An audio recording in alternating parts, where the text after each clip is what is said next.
I am your father. Join me, and together we can rule the truth movement as father and son.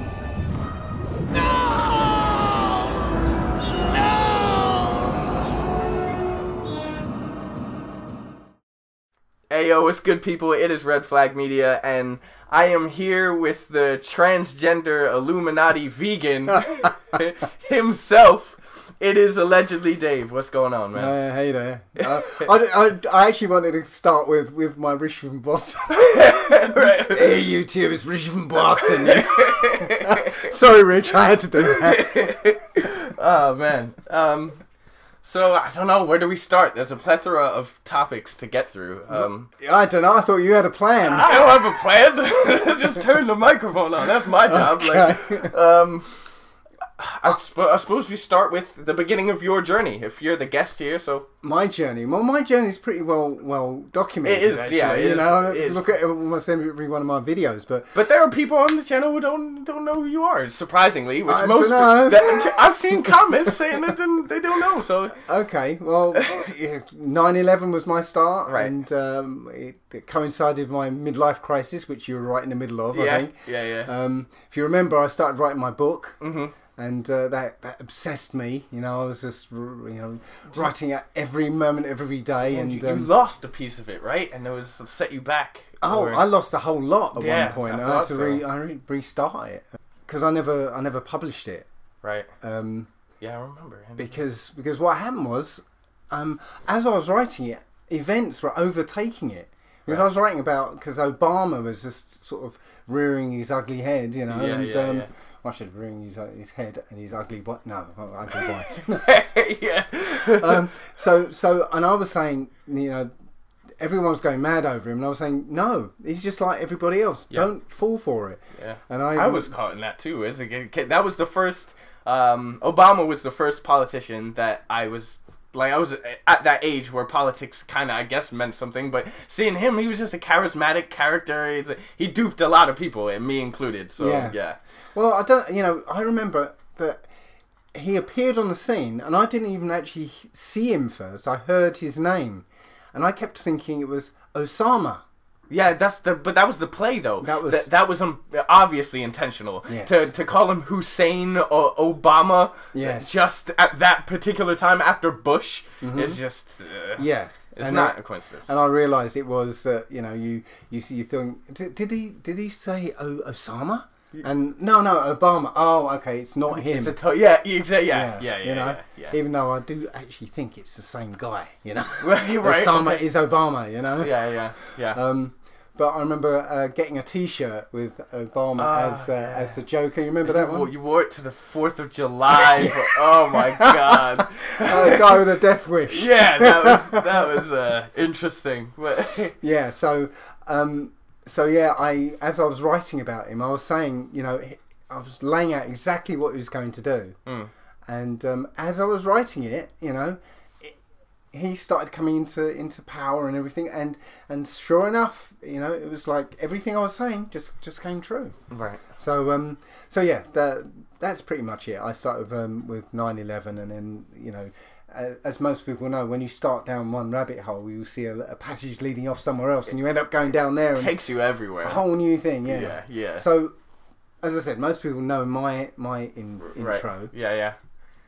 I've been very vocal about telling about you and your waking up around about 11 or so. Yeah, I guess mine's a bit more complicated though, because I clocked on. I even watched InfoWars at those times. That was when I was watching. I don't know if I really understood everything. Well, I didn't, but I was interested in the alternative view.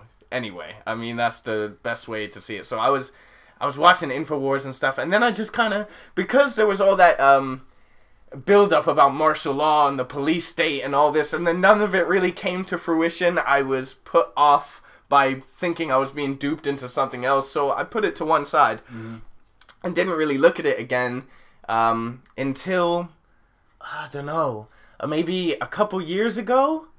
and maybe a year and a half ago, where I was properly looking into things like the Nephilim and the biblical prophecy and all that side of it. And Flat Earth, when you were the first person to tell me about it, and you were like, "This is gonna sound crazy," but and I was like, "What? When was that? Because you were here. I think it was at the house." Yeah. It would have been the end of 2014 because I remember looking at it over the summer of 2014, but I was in Turkey at the time. Okay, I think. And it was when I come back I told you about it. Right. But I hadn't even made my first video about it then because I was too nervous about coming out with it. Yeah, it's a big thing. It is. Especially at the time. I mean, nowadays there's a lot of people on that side, right? So yeah, I mean, look, I was talking about drinking urine and stuff. Yeah. So then come out with the Earth is flat. Yeah, I mean, people it's like, write you off. Might as well just end it right there. You know? Yeah. So yeah. So what I was trying to get at was how did you come from knowing all this stuff but not really engaging with any of it? Because I've been trying to get you to write some conscious music for a long time. Yeah. And you wouldn't do it. But so what prompted you to actually get from there to actually making your own videos and stuff? Just the ridiculousness of everything. Like I got sucked back into the political sphere. I mentioned this in one of my videos. I think one of the videos, Some People Will Never Wake Up. I'll put a link to it in the description. But I said I was sucked back in by the whole left-right paradigm because they're really pushing it now as like a means of division. They're totally pushing the left versus right, black versus white, the whole thing. And so I was like anti-Trump, and I was all this nonsense. And then I took a step back. There were a couple decisions made by Donald Trump. Him saying he's going to send more troops to Afghanistan. And then I was like, wait a minute. I was like, what am I doing? They're just doing the same thing. Nothing's changing. It's all just theater. Yeah. And I was like, I have to stop pretending to myself that any of this is real anymore. And then when the Las Vegas thing happened, and I just watched the news, and every single clip I saw come out of it was like, this is garbage. Like, these people are just lying, like, and you're just taking it at face value. And it frustrated me enough to make the first video where I'm basically holding my phone, filming this one guy saying his buddy got shot 3 times in the chest, but he's gonna be fine, and all this. So yeah, that's what prompted me to make the videos. And I think maybe a year and a half ago, or not maybe a year ago, I totally cut out of that. There was something about you were saying something about to your friends about all this stuff, and they wouldn't. Oh yeah, I don't really have. I mean, I think there's one person that relates to what I'm saying. Everybody else who I've tried to bring it to, they still believe in the globe. They believe in everything. They believe we landed on the moon. Jimmy, that everything is real. Jimmy, that's put in front of them is absolutely true. And these were like 21-year-old. Yeah, they're my age. Yeah. Like I think my generation is lost. It's finished. Yeah. Like I feel for the younger ones, like the people who were born with an iPhone in their hand. I don't know what state they're gonna be in, but my generation is mostly closed to this whole idea. They're not just closed to it, but aggressively closed to it. When you bring it up, they get angry. I think anger is one of the biggest differences. Like if someone comes to me with a new idea, I'm like, oh, that's interesting, or maybe I don't really think that's true because of why. But this is like, oh, you're stupid, you're an idiot, you're dumb, what are you talking about? And then they start getting aggressive, and you can no longer continue an actual conversation talking about information. Then it just goes beyond that. Well, I think that's and I covered this in one of my videos actually. Right. That it's actually the 5 stages of grief. Right. Yes. I think anger is like the second stage. Right. Right. And denial was the first. Right. Yeah, that makes sense. And so that's exactly what's happening. They're denying it, and they're getting anger. But most of them don't actually go past that stage. They just get angry and get it out of the system, and that's it. They don't want to know anymore. I did tell you about when I was trying to talk about flat Earth to this American guy when I was over. Did I mention that to you? Flat Earth American guy? I don't know. When I was over there in Texas, I was with a family, and Right. most of the family were into flat Earth, but the father wasn't. Right. Okay. Interesting. And yeah, so I basically went up to him and said, I hear you're not really convinced by the flat Earth thing. And he said, oh, no, I'm not really, no.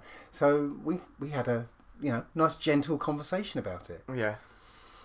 Until I said something, I must have hit a nerve. Yeah. Because we were talking about the curvature and how you can't detect any curvature, and when you see the boat go over the horizon, well, you're not actually seeing it go over the horizon. Because take a telescope out and it Yeah. reappears. Yeah. And he was like, no, that's absolutely not true whatsoever. And I'm like, well, actually it is. And I said, well, you can go on YouTube and find videos of just that. Yeah. And so he went on YouTube, and he just so happened to pick the wrong video. What video? It was like Red's Rhetoric, or a guy who was a debunker. Ah, right. And okay. and so that famous boat over the horizon image or set of images. It's like a big sailboat, Right. with a big mast and everything, and and I think it's by MIT or something. Right. And it's literally just a series of video clips sort of strung together. Right. But what they do is they keep raising or lowering the camera, so because the horizon gets higher and higher, and then you lose the boat. Ah, right. Okay. Yeah. So yeah, So he literally picked that one. I'm like, oh, shit, it's gonna the lead him to the man. wrong. Yeah. Yeah, Yeah. so he goes, see, I'm right. I said, well, no, it's the wrong one. And I showed him another one, and he was like, no, that's fake, that's fraud. I said, no, I did an experiment and stuff, and literally he, I said, oh, that's right. I said there was a reflection. It's a reflection. It's like Where it inverts. Inverts. Yeah. And he goes, there's no reflection, and he was crying. He licked tears. There's no reflection. Wow. And I was like, oh no, sorry, mate. Let's agree to disagree on this. Yeah. you know? Yeah. And he was like, no reflection, and he walks off into another room. So I go back and talk to the rest of the family, and he comes back in and he goes to his son. He goes right to his son. He goes, look, there's no reflection. You know, there's no reflection, don't it? And he just started off again, and went to the point where he wanted to fight me. He threw me out of his house. Yeah, threw me out of his house. Oh, God. Right? Yeah. And I was outside standing by a car, right? And he came out and he was prowling up and down the street, looking at me and sneering at me. "Arr!" You know, You're as joking. as if he wanted to fight, but when you didn't want to fight, but they don't want to. Yeah. Actually, throw hands. Yeah, because they don't know what's going to happen. Yeah. So he's just walking backwards and forwards, like sneering, growling at me, and just over this conversation. So yeah, it really does strike a nerve with people. To me, that just confirms it more than anything else. Because if someone is that, it's clearly contesting an idea that they want to hold on to.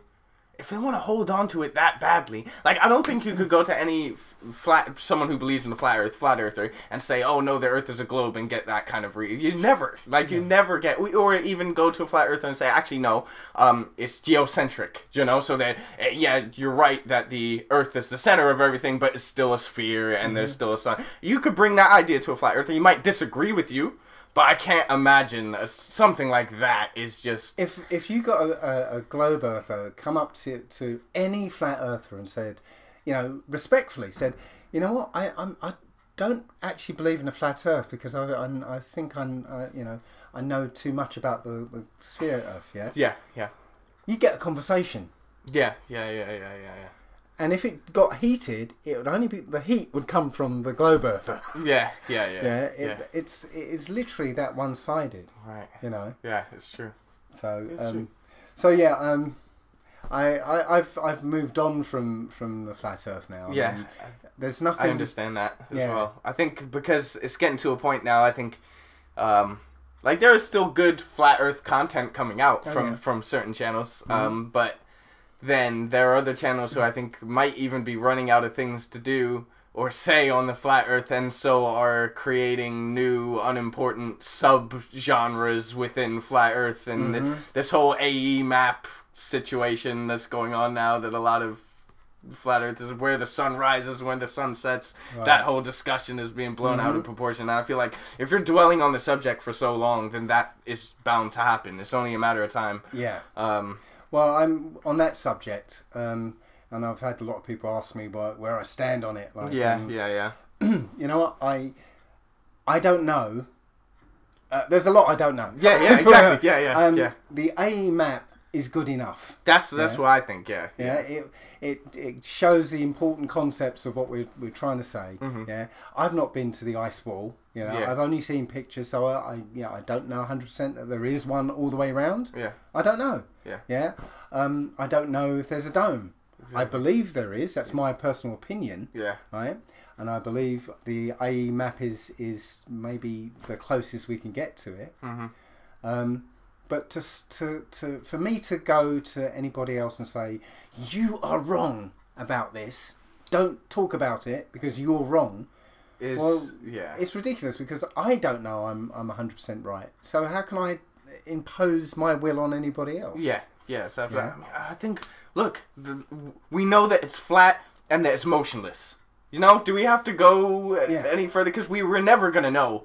Really, I don't know. Maybe we will one day in a lifetime. Maybe it'll all come out and it'll all be exposed. Unless we get some more information. That's exactly it. We don't know. With what we have, the AE map is enough. Daryl Morrible, he said something good.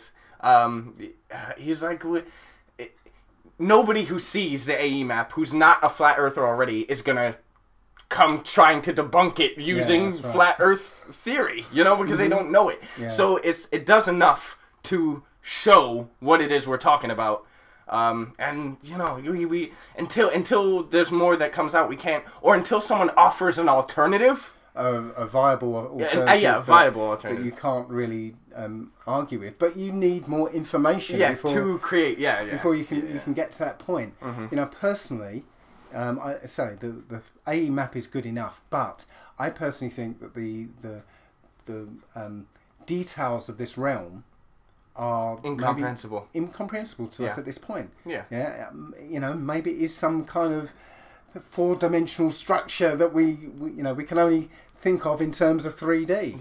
You know, I don't know. So I'm not going to be drawn into any of these arguments, and I find it absolutely ridiculous when there are certain people who are really aggressively pushing, you know, another model, even though they don't know. You know? They have nothing to offer as an alternative. So I'm not going to get involved in that at all. And as far as the flat Earth's concerned, and everything else, we've had several conversations so far, sort of marathon conversations that you've already turned into videos and stuff. So you know, we've probably talked about anything we're going to talk about anyway. So. But why not? You know, let's rehash some of them. True. That's all we can do.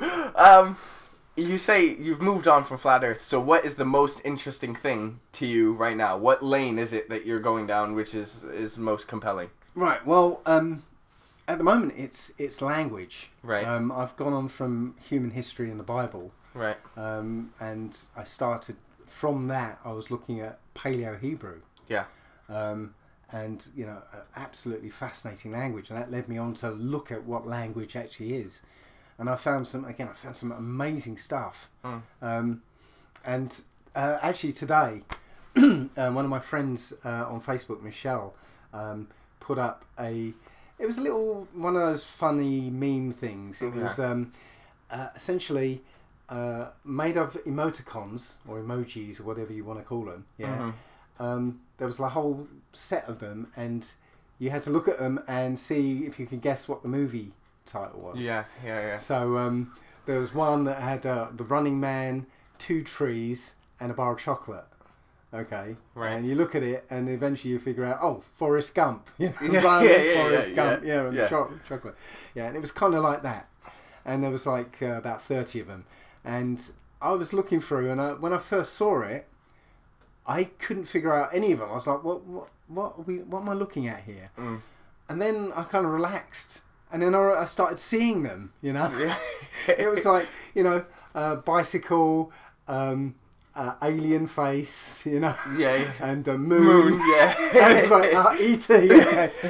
Now that when I started getting into it, I started to realise that is Paleo-Hebrew. That is the way Paleo-Hebrew works. Okay. Yeah, it's a different type of or a different way of getting language than we used to. So do we have documented Paleo-Hebrew written down? Do we actually have it anywhere? Yes and no. Right. There's like fragmentary bits and pieces around. Okay. Because it's a dead language. Yeah, it's an yeah. intentionally murdered language and dead and buried. Yeah. Yeah. But certain things still remain, like some of the rules of Paleo-Hebrew. One rule is that there are no vowels apart from an implied ah sound after every letter. Okay. Yeah. Okay. And there's also an I, which equates to a Y essentially. But that's it. So Paleo-Hebrew kind of sounds like, you know, ah, ba, ga, da, la, ra, pa. You know? Yeah. Which It's baby talk is the first sounds thing like that comes baby to my talk, mind. doesn't it? Yeah. Yes. And so, because I've concluded that Paleo-Hebrew was the original language of mankind, because if you look, you know, at the region where it's spoken, you can actually see the progression away from that area and how all the languages evolved away from Paleo-Hebrew. Right. Yeah. So, example, when you go west from Jerusalem, you get say the letter A, which is a picture of a ox head with the horns and everything. It goes further west. It's that picture is turned on its side, and it becomes the alpha in Greek. Right. Okay, and then it goes further west, and it's turned upside down. It becomes the Latin letter A, which then becomes the English letter A, and so on. And if you go east, it's pictographical, so you can see that you know all the pictographical letters in Paleo-Hebrew Like become Mandarin and things. yeah, like it becomes the pictographical letters in Mandarin and China and Japanese and Arabic and I had a whole list of them, but Right. yeah, what's Sanskrit? That was the other one, Yeah. and hieroglyphics in Egyptian. So yeah, you can see it spread out. So knowing that it was the original language of mankind, a thought came into my head that you know, why are we the only animals that come into this world that can't speak? You know, can't speak to their parents or anybody else. Yeah. It doesn't make any sense. So as soon as I thought, well, maybe what if Paleo-Hebrew is language of babies? Yeah, baby talk. Baby talk. Yeah. And I found some research that basically backed that up. And then when I thought about it, you know, there's two words that babies speak without even being taught, really. And the very first two words, mama and papa or dada. Yeah. Yeah. Well, father in Paleo-Hebrew is Abba. Abba. Okay, Yeah, so Abba, Papa, you know, Yeah, so yeah. it's very similar. Mother is Amma. Mama. Okay. Mama, Amma. Yeah. Right. Yeah. So I've got lots of circumstantial evidence that, you know. What? Yeah, that, I mean, it brings me back to a video you shared a long time ago in a different context, talking about it was when you were doing telepathy in the complete human, and you shared that video of those two babies next to the fridge, Yes. right? Basically having a full conversation, like going back and forth, making, like, seemingly coming to actual points that the other was coming back, just making noises like these sounds like that. Blah, blah, blah. Do you mean all this kind of sound like gibberish? So yeah, I mean, that's a very interesting. I know actually you're making jokes with each other. One was saying something and the other laugh, was laughing. and then come back. Yeah, it was like a conversation. Yes. It looked like an adult conversation using baby gibberish. So, But it's, I mean, it's well documented that, you know, baby twins actually communicate with each other. They talk and they understand each other. And in my experience, I remember when my daughter, your sister, was only 2 years old. We were in Jamaica. yeah. and she got to play with this German girl, same age, and they could communicate. You know, Jay couldn't speak German.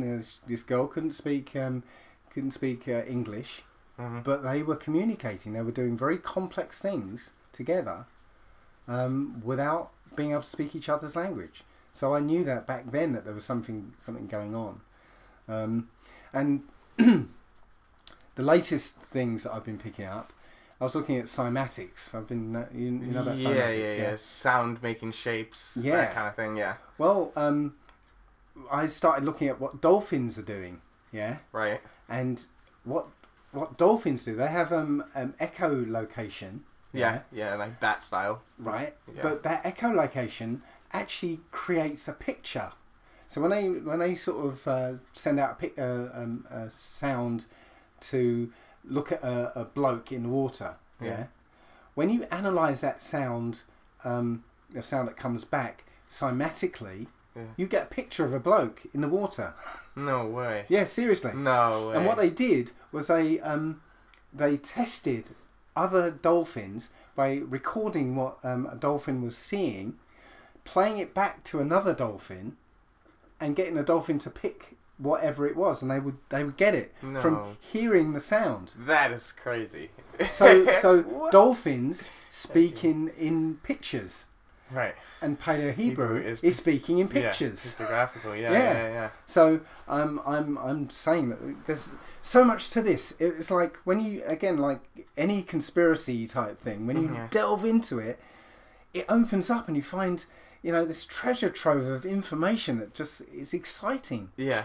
I mean, no, sorry, before I was just going to say, the other thing was that, was finding that there's more to language than meets the eye. Right. English is a backwards language. Yeah. It's satanic by design. Yes. Really. Yeah. So Paleo Hebrew goes right to left, reads right to left. Yeah. English obviously reads left to right. Yeah. And we're essentially speaking backwards Paleo Inverted. Hebrew. Yeah. Yeah. But the interesting thing is, when you say if you record a Trump speech. Yeah. And he's saying something, you play it backwards, and he'll say the opposite. He'll say what he's really meaning. You know, so if he's lying to you, he'll say what he actually means. How do you mean? Backwards. What? If you play it backwards, what? If you record his speech, play it backwards, you'll get gibberish, and then a phrase in English. Right. That actually means what he really means. We saw that with Obama, definitely. That's when I first come across all that. With the yes we can, right? With the thank you Satan stuff. Yeah, and that particular one actually was puzzled me for ages because, you know, yes we can, Yeah. Well, where does the you come in? You know, when thank you. Yeah, and like, where does that come in?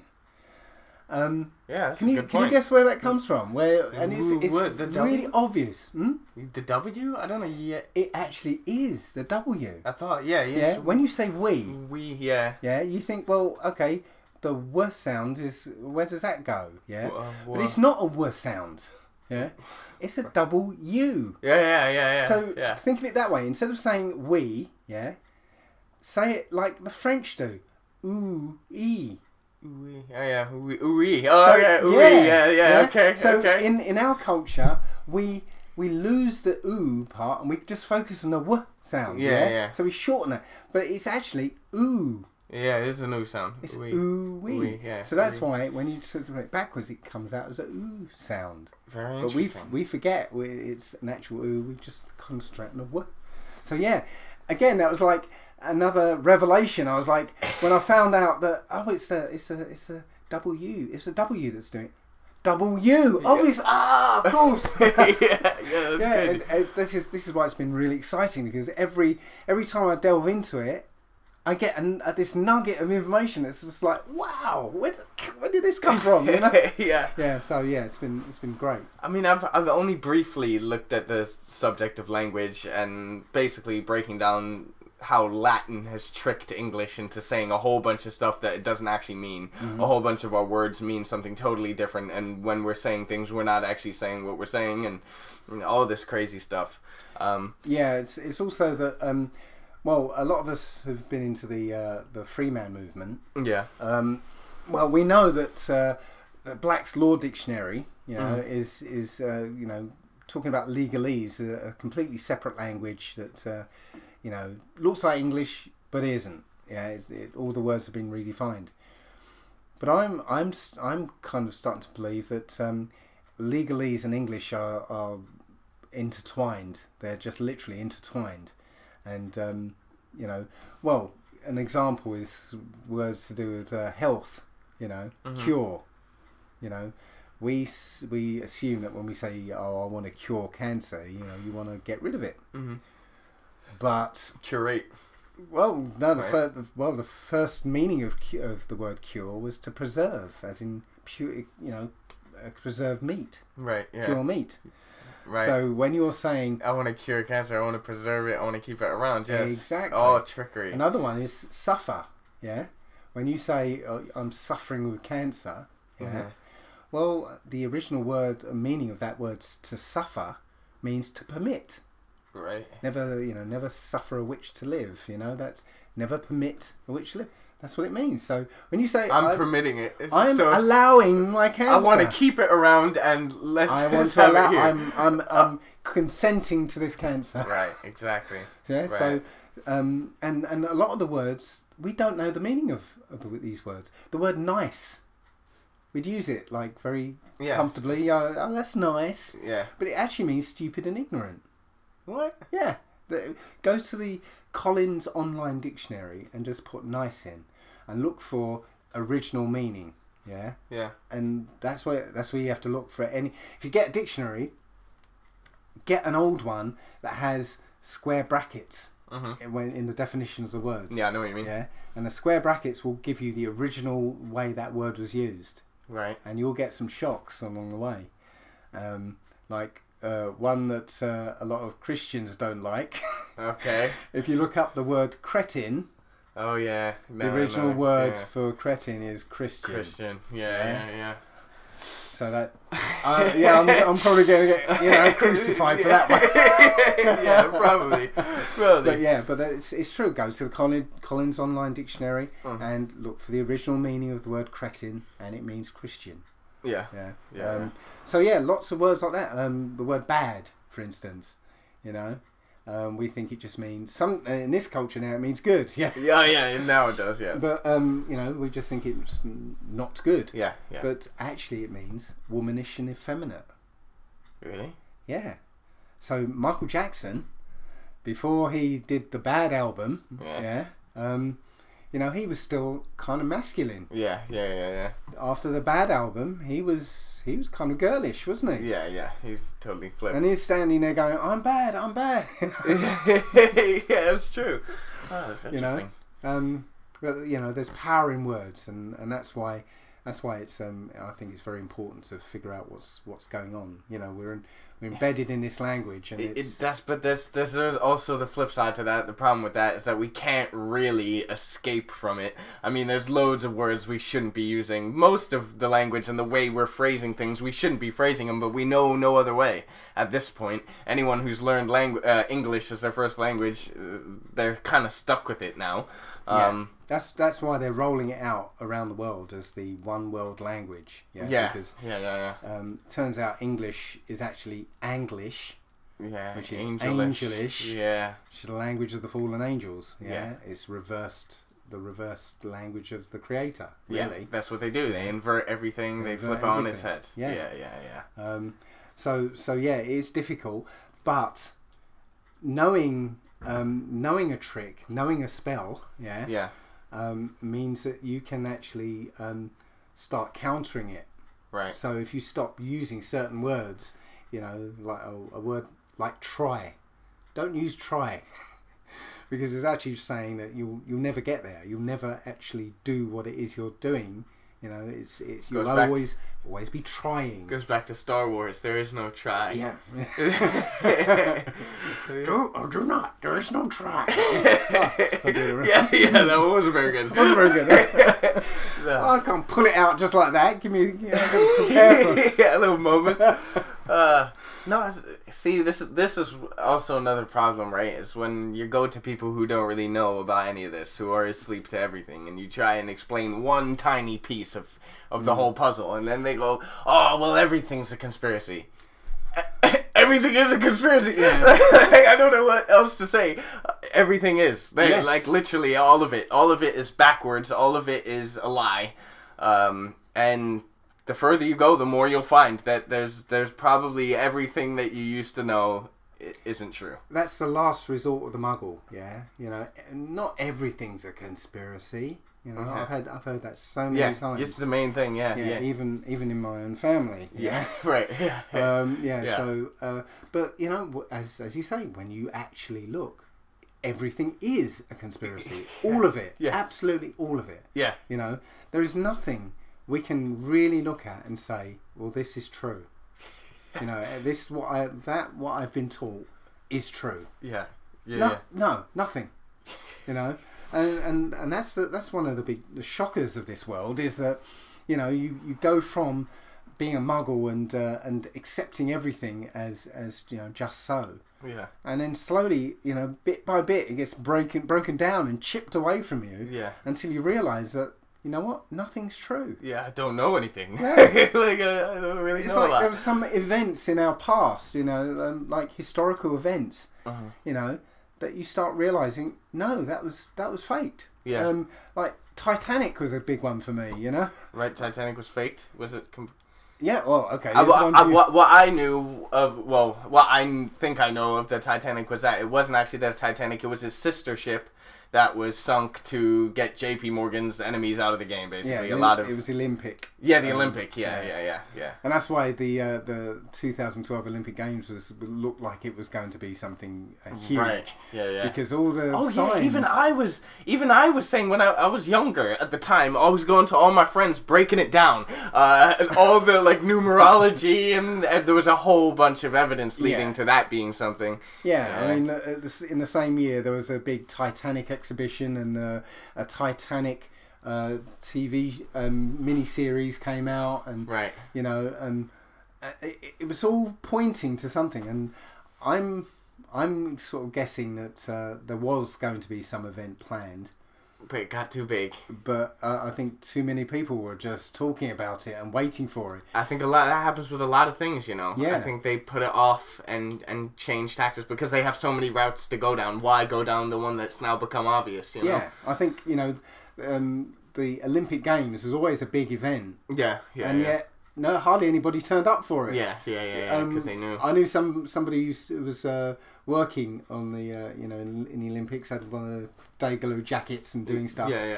And he said that they were paying, the people they were paying to go there, or to work there, were being paid to actually sit in the audience and make it look like the whole thing was being, you know, being watched. But, you know, very few people actually went to this Olympic Games. So maybe it's because a combination of a lot of us talking about it and so many people staying away. Yeah. That it wasn't going to be a big event for them. Yeah, it wouldn't have pulled off the same way. Yeah. But with the Titanic, you know, at the time I started to get into this predictive programming. Yeah. You know, finding out about that, and then I found the predictive programming for the Titanic, a book that was released 14 years before the Titanic, called Futility and the Wreck of the Titan. Right. Yeah, about an unsinkable ship that no way. it was left out from England to America and got hit an iceberg, went down, and there weren't enough lifeboats on board. No same way. story. Yeah, same exactly. And then finding out that you know, J.P. Morgan and those behind the Federal Reserve made sure everybody who opposed the Federal Reserve were on that down, ship. yeah. So, you know, premeditated, it had to be. Yeah. So yeah. every event But we look back into history, you find out that, you know what, there's something fishy about it. Yeah. And then you realise that world events have been manipulated by this one small group of people, throughout recorded history. Yeah. I found that out from looking at human history in the Bible. Yeah. All of world history has literally been a continuation of Bible history. Yeah. Yeah. So yeah. I don't know how we got onto the subject of history, but it was just everything's a conspiracy. Yeah, that's where we let off to.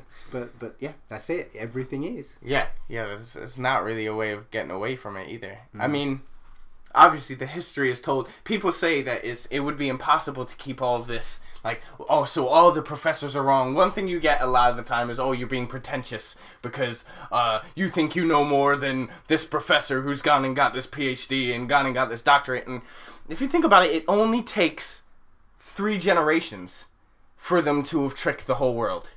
Because you get the students, you tell the teachers what to teach the students, and then those students become the teachers, and then those teachers become the senior professors, and now you've got a full lineage of people being taught lies, indoctrinating on a cycle. It doesn't take that much time. They literally needed to get the first people in the classrooms to be taught a certain thing, and then that would have been perpetually carried on, but by design. Yeah. Well, I saw that process with the medical system. Yeah. Right. It was 1910, I believe, that the Rockefeller family and the Carnegies, the foundations, paid for this report called the Flexner Report. Right. And they sent this guy around to check up on all the different types of medicine that was going on in America at the time. And there were lots of different types of medicine. Right. So, depending on what was wrong with you, you'd go to the right person for the job. Okay. Yeah. So there was chiropractic, there was naturopath, there was herbalist, there was allopath, and a few others. Yeah.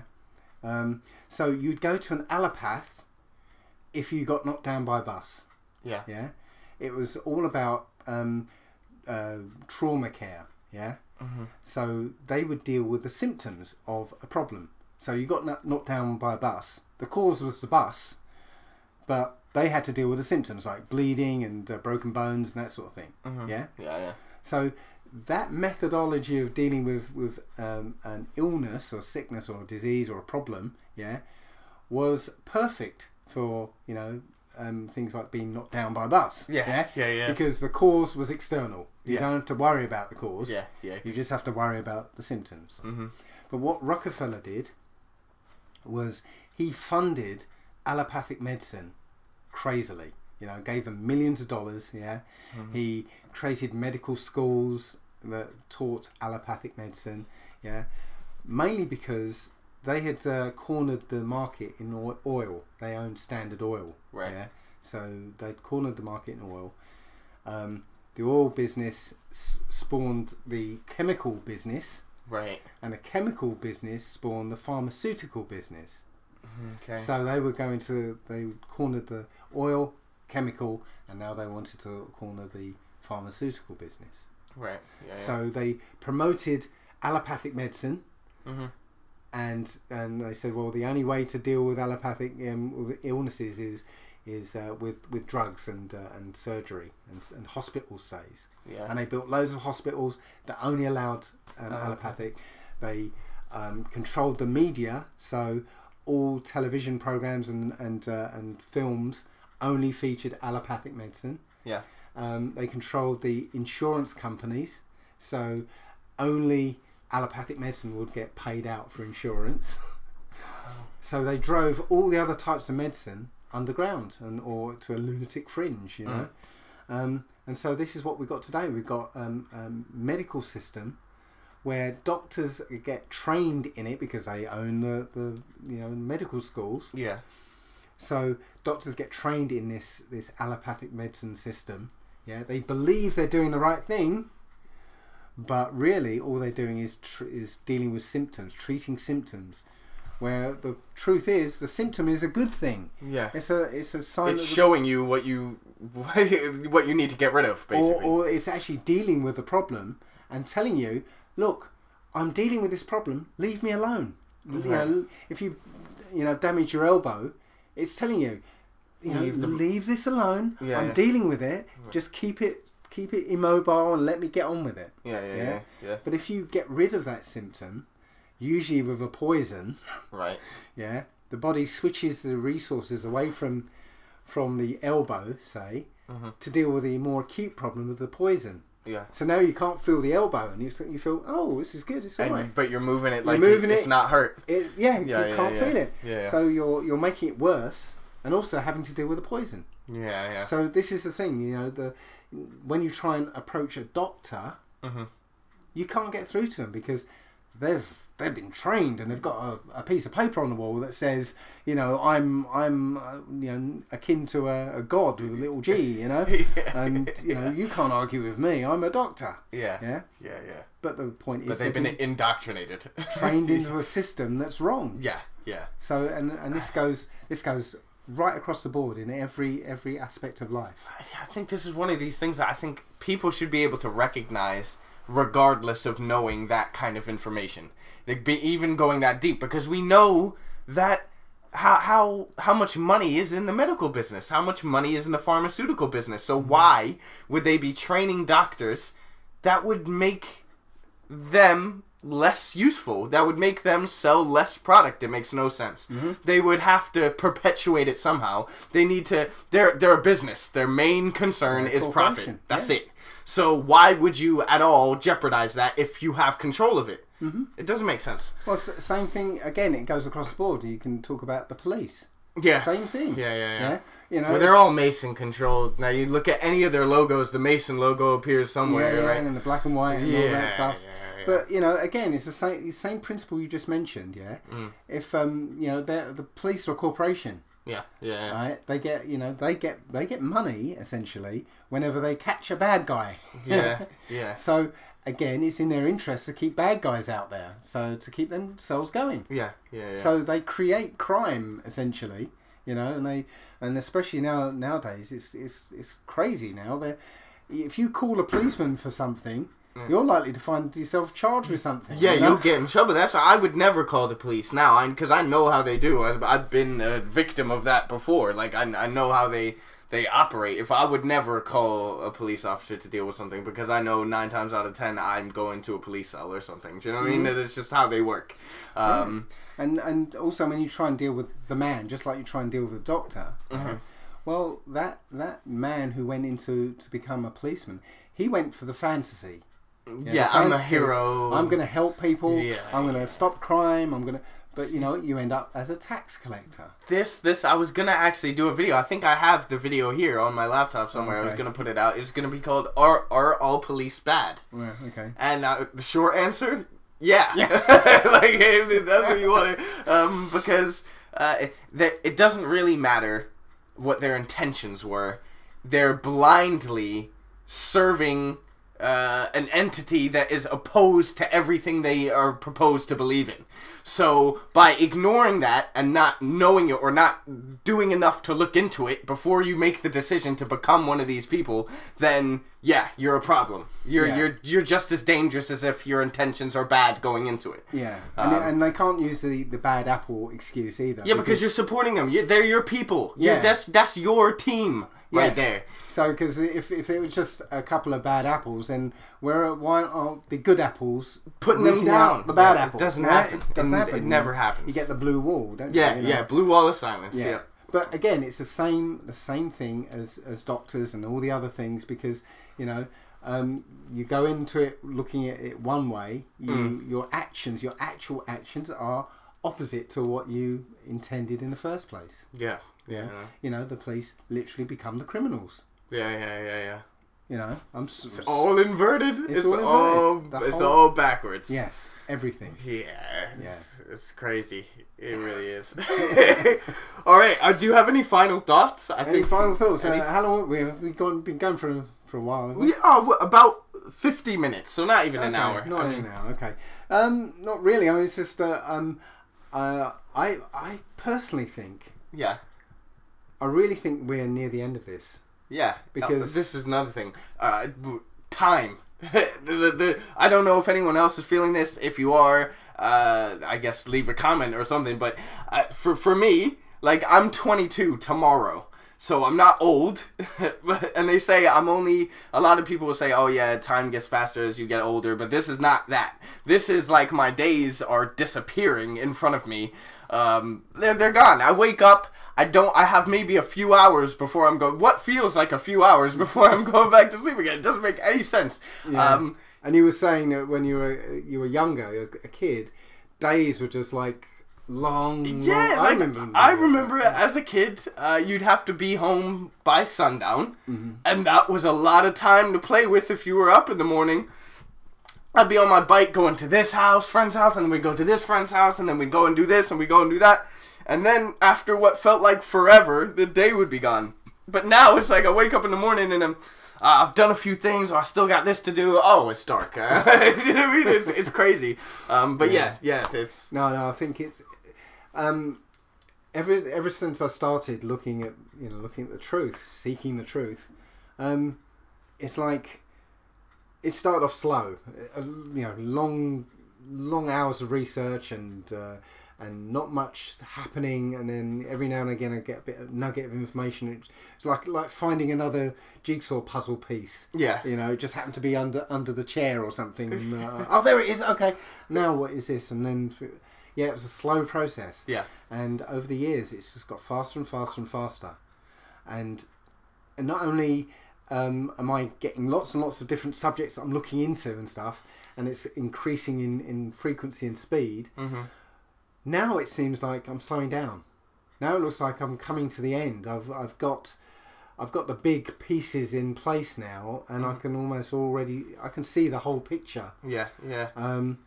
And there's not much more to find out. Whoa, this is another thing. What made me come to the point where I was going to start making videos is that for a long time I knew about these kind of things, but I hadn't placed why really, like, what's the real reason for why any of this would be happening. Do you know what I mean? Like, this, I get it, but like, why is it? And now it's like, it's really that simple. It's good and evil. It's psychopathy and humanity. It's whatever you want to call it. You know, it's those two paradigms against each other, and that's it. Not in a new age way though. New age duality. Yeah. It's not we're all one and everything is God, and no, it's not like there's one God. He created everything, and there's one adversary, and that's Satan. I mean, that's sorry, but that's the truth. And yeah, once you put that together, then everything else that you find in between becomes like, oh yeah, well, yeah, you can find the demonic side of things. Yeah, we have, and I believe this is where science comes in. Science was invented essentially so that we believe that there's, we're in a natural world, a scientific nuts and bolts physical world, and that's it. Well, I mean, there's science, actual science, but then there's this scientism, right, which is like. Yeah, I see what you're saying, because we can use the actual method of science to prove things, the real scientific method, which is get something, experiment with it. If it doesn't work, throw it away. Yeah, that's a good model. Not that it's being used at all. Yeah, no, of course, it's been thrown out the window with so many things. But science hasn't really given us very much. You might disagree with this. No. I'm saying science gives explanations that are just, that's what it is, but it doesn't say why. Do you know what I mean? It doesn't really give information. Yeah. But science really hasn't given us very much, right? And the reason why I say this, and a lot of people probably disagree with it, but it hasn't given us very much because all it's really given us are toys, simple toys. Yeah. You think of things that are the pinnacle achievements of mankind. Yeah. Well, one didn't happen, but the moon landing. Yeah. But things like computers. Yeah. Computers are very, very simple toys. Yeah. Yeah. They've got the execution of them has got sophisticated, but at their heart, they're a very, very simple toy. Remember we built one out of paper and cardboard? Well, yeah. That calculator? I built that when I was 6, and we got together and we did another one. Yeah, out of a cereal box. Out of a cereal box and knitting needles. And punch cards. Punch cards with numbers. You basically put in you put a needle into each number. So, like, say you put an 8 and an 8, you get a 64 card come out at the bottom of it, and that was the basic. Yeah, and it was only because the 64 card had the dot, the hole that had number 8, and the other hole that had number 8, and they were cut all the way to the top. Yeah, so when you put them both in, they would slide out. There would be that nothing would to be hold the only up. one that would slide Yeah, out. yeah. That was the idea. Again, very, very simple concept, right? But the computer that you're recording this on now, is literally the same principle. Instead of punch cards, it's got like magnetic spots on a hard disk. Yeah, it's the same thing. Yeah. Right? Nuclear power stations. Yeah. Yeah. They're steam engines. Yeah. Nothing more complicated than a steam engine. Yeah, it's got they pile up uranium, right, until it gets to a critical mass, so it starts to heat up, and they use that to boil water and power steam engines. Yeah. We're not a highly technical species. You know, they were much more technically advanced. 10,000 years ago. But that's how you know that it's just a repetition of history. All this is just another climax to something that's been going on several times. It's been attempted by the enemy several times to bring this technology to fruition. We know most of this advanced technology that we don't even know of at the moment is not from a human mind. You know, it's been demonically inspired for the most part. Some of it's been from a human mind, but the demonic side of it comes in where they manipulate the invention. Well, have you seen the sigils and how demonic sigils align to electronic components? Yeah, Rishi from Boston. Yeah. I can't do that one. Sorry, Rishi. Yeah, you're not good. You can't do it. Sorry, he's gonna do a video soon. And yeah. Damn, allegedly done it. Yes, that was incredibly interesting as well. And because I was into electronics as well, that was a bit of a shock to me to realise that. But yeah, I mean. I know the power of sigils. I mean, I actually put a section about that in my book. About sigils. What's your book and where can people find it? Just do the plug. Just plug it while we can. Yeah. The Human Body Owners Workshop Manual. Right, and they can find it at lulu.com. Lulu.com. Yeah, right. Yeah, cool. So. I'll put a link in the description. Okay. Cool. Right. Cheers. Let's do it. There you go. Right, no, go on. It's. Again, it tells you that everything in this world is not what we think it is. Me drawing out electronic circuit diagrams and stuff, and then looking at some of these sigils and saying, well, yeah, I can see almost exactly how one of these sigils can overlay a circuit diagram that I put together. Yeah. And how do we come up with those symbols? You know? Exactly. Yeah. Exactly, yeah. Somebody in the know has done it, just like logos in for businesses. We think they come around sort of by accident. No, somebody put some thought into it and puts a negative spin on it. I mean, but that's with everything. People who think commercials are just commercials, music videos are just music videos. We were saying this a couple of days ago, maybe a couple of days ago, saying like. At first, when I was watching music videos, I was like, "This is just weird. I guess it's just art, arty. It's just weird. That's all it is." But then, no, it's just completely drenched in this symbolism, and it's all for an impact. It's all for a reason. It's all by design. Exactly. It's like they know how to make a film. They know how to make a really good film that people will enjoy. Yeah. Yeah. So when you see a film that's like tanks. And it's a film that you go in there and you just come out going, what did I just watch? Yeah. It was crap. You're being programmed. The point is, they know how to make a good film. Yeah. They know how to make a film that makes money. Not that money's got anything to do with it. Yeah. Yeah. Right. They know how to make a film that people will enjoy going to see. Yeah. When you go and see a film that is total garbage, yeah, and you walk out going, I don't understand what I just watched. Yeah, That's programming. Yeah, there's something going on That's there. deliberate programming. What was it you were watching the other day? The series that you were watching the other day? I don't even remember. Well, I was watching that Book of Negroes. No, it was the science Seth.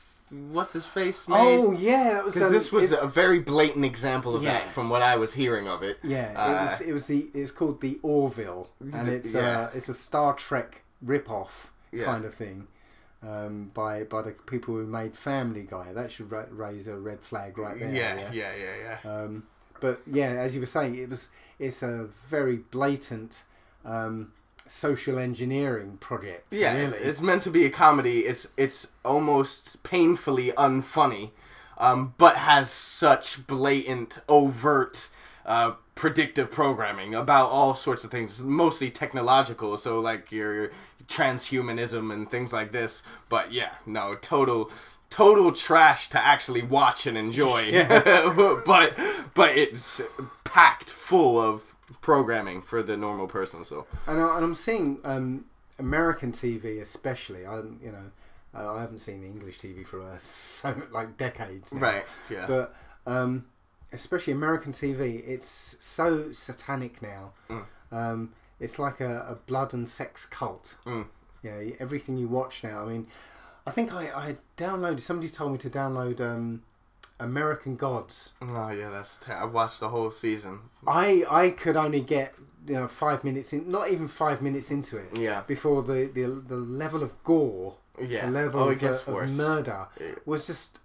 I couldn't even. I can't watch. It's truly exaggerating violence. Like it's just over the top, well over the top, and it's violent sex scenes. I mean, there's not a popular series that doesn't have a sex scene every episode. Game of Thrones is violent sex scene almost every episode. Power, sex scene every episode. It's And I think you got me to watch a particular show. I don't know what it was. I can't remember what it was, but I downloaded it. I thought, okay, see what I can see, and within the first like 5 minutes there was a gay sex scene. Yeah. And I was like, was it? No, I'm thinking it's Mr. Robot. No, because there's one in that. Yeah. But yeah, it was because I hadn't watched television in such a long time. Yeah. It shocked the hell out of me. They gotta have one in there now. Do you know what I mean? There's gotta be one at least. But the last time I actually watched television, it was like only implied. Yeah, it was only ever implied. Why? And then to just be watching this thing, and then what the.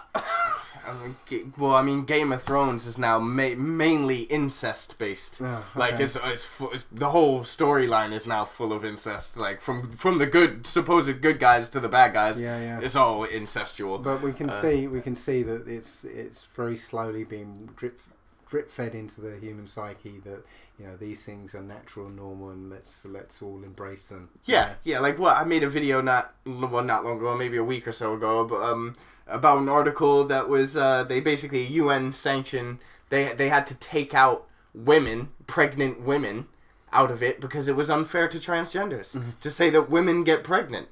I was like, what are you talking about? It's totally ridiculous. Transgender is up on deck right now, isn't it? Yeah, it's being pushed. But coming down the pipe is paedophilia is being pushed actively as well. Coming down the pipe is bestiality. It's now there's pedophilia. I'm starting to think by the casual nature of how they're dripping out this Hollywood stuff right now with Harvey Weinstein and Kevin Spacey and Dustin Hoffman, and then Corey Feldman dropping some more names. It just feels like to me like because Kevin Spacey just apologized and then came out as gay. That's what he did. He said, maybe I did it, maybe I didn't. I'm gay, by the way. And I don't think they'll be charged. I don't think anything's going to come of it. So what's going to happen? These people are going to continue their careers, and then it's going to be normal? Like, what? It's normalization, in my opinion. It's not trying to expose anything. If you see Harvey Weinstein, now he's smiling. He's not worried at all about any of these allegations. Not one bit. So, I feel like it's just a big part of the normalization process. I think we're being used to promote it as well, because I remember, there was a Daily Mirror headline, which was something like top minister says it's okay to have sex with 10-year-olds. Right. It was a headline. It was like front page headline of like Daily Mirror or something, and people started posting it online. And I was trying to say, look, what that is a suggestion. It's a command. It's a post-hypnotic suggestion. Yeah, you know? yeah. It's people a command. Read that and say, it's okay to have sex with 10-year-olds. That's the command is. Yeah. Your subconscious, doesn't see it as, oh, that's what somebody said. That was a quote. Your subconscious sees the command. Yeah. Yeah. And by posting it, you're just sharing this command. Right. Yeah. Yeah. So this is what I think all this disclosure is really about. Yeah. Those people aren't going to get charged. Kevin Spacey isn't going to go to prison for anything. Nor is Dustin Hoffman. Yeah. Yeah. Harvey Weinstein's probably going to get off. With something like a slap on the wrist. Exactly. But the point is, the main point is that it's out there. Yeah. People have got it in their minds now. And the more you get this stuff in your mind, the more it becomes normal. That's what I'm saying. People are going to keep watching Hollywood. People are going to keep watching, looking up to these actors and these actresses who are all involved, by the way. Like, it's not just these select few. Harvey Weinstein, it could have been any of them, Like, it doesn't really matter. Well, you've got to think that there's two words we associate with these people. Star and idol. Yeah, both meaning if it's an star idol, is an angel, fallen angel, and idol. Yeah, yes. a false god. A god, yeah. Yeah, this is what we're doing. We're idolizing them. We're putting them, in front of the creator. Yeah, and idolizing these people, and that's what happens. People watch them and follow them. Yeah, do whatever they say, and they're actors in real life as well. Yeah. They have to be. Well, I mean, they're actors on screen. But when they're off screen, they're being used as actors as well. Yeah. Like, as we were talking about this again, Will Smith. We're like, holding on to certain people because they can't possibly be involved in this. And it was like Will Smith. Well, for a long time it was Will Smith for me. He's a good guy. There's no way he could be. But then no. He's just another. His son being pushed the transgender thing. Yeah. And I was still holding on to Denzel Washington, but I'm sure it's going to come out at some point. You just got to let it all go, which is really different. Yeah, because these are characters that always people that I like. I loved watching. I loved looking, going. He's excellent at what he does, But and that brings me to the one that really annoyed me. Finding out that Sandra Bullock was a bloke.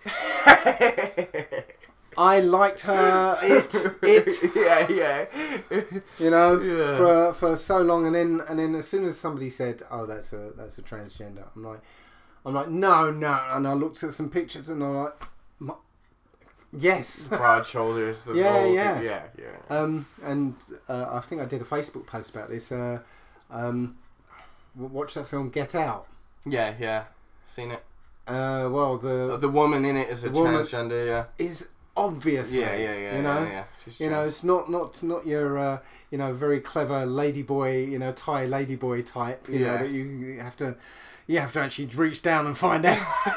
But no, this was a over obvious. Again, like Sandra Bullock, when somebody gives you the suggestion, you look and you go, oh, of course, obviously. So we're in. That's what I'm trying to say, that we're coming to the end because it's accelerating. It's getting crazy. I guess the level of perversion that's going on in the world. It's almost done. That's what I'm thinking. Like, it's almost completed. From how I can see it. I can't imagine Sodom and Gomorrah being much worse than what we're seeing out in the world here. I hate to sort of get to the end of this on a low note. It's over, folks. Don't worry about it. But I'm through all this, I am optimistic. I see this as coming to the end, but it's not going to be the end that our elite friends want. Yeah. The way I see it, and this will sound very religious to people, but I'm absolutely not religious. But you know, the Old Testament. Religion is a lie, by the way. Yes. Yeah. But that's just passing. But you know, the Old Testament tells you the story, and you know, the hint is we win in the end. Yeah. Yeah. Humanity wins in the end, and the elite and that bloodline don't make it. Yeah. So, you know, I'm going to stay hopeful and optimistic, and right now I do see signs that that's going to come to pass. You know, it's all laid out exactly as the Old Testament tells you. So, yeah, I can't see it as a bad thing. I'm optimistic, and I think our job, especially in the truth movement, is to be the watchman on the wall. To show people, look, this is happening. This is what we're doing anyway. Yeah. But you know, not to be afraid about it. You know, of it. Like we were with the flat Earth. You know. Yeah. When you first find out, and you like for ages not wanting to tell anybody. Because people automatically call you an idiot. And yeah. You know what? Let them call you an idiot. Let people think you're an idiot. At this point, it doesn't matter. This world is so crazy, you know. Yeah. So does it matter if people think you're an idiot? Yeah, you it's know? like, it's so trivial. Yeah. But yeah, I suppose leaving it at that, saying the main thing is we need to cut out in the truth community, especially in the flat earth community, or even beyond that truth community generally, is we have like one side who's globe earth truth versus flat earth truth, and then within the flat earth truth we have flat earth AE map now. There's all these AE inner map things. versus square, none of it matters. Infinite plane versus dome. It doesn't matter. Yeah. This is all theoretical. Do you mean we're coming up with theories? All we know for sure is that what we were told is not true. And we need to push that, and we need to let people know, and people can come to their own conclusions. We're not going to agree on everything. You're not supposed to agree on everything. But yeah, dude, we just need to keep spreading the word, man, and come together as a one community and push forward with it. So, yeah. And I've got to say, I'm very proud of it. I'm cutting it off now. I don't need to edit it. All right, no. It is... Red Flag Media. It's been good talking to you, man. Well, likewise. Yeah. Obviously. Cool. Awesome. Wait. Is your website and everything? There's a new website coming and stuff. Right? There's a new website coming. Right now, if you go there, you'll get. Actually, if you're into flat Earth, go and check out my website. So www.allegedlydave.com. It's just an under construction page, but you might find it funny. Yeah. All right. Cool. That's us out. So sweet. I'll check in later. Red Flag Media. I am out.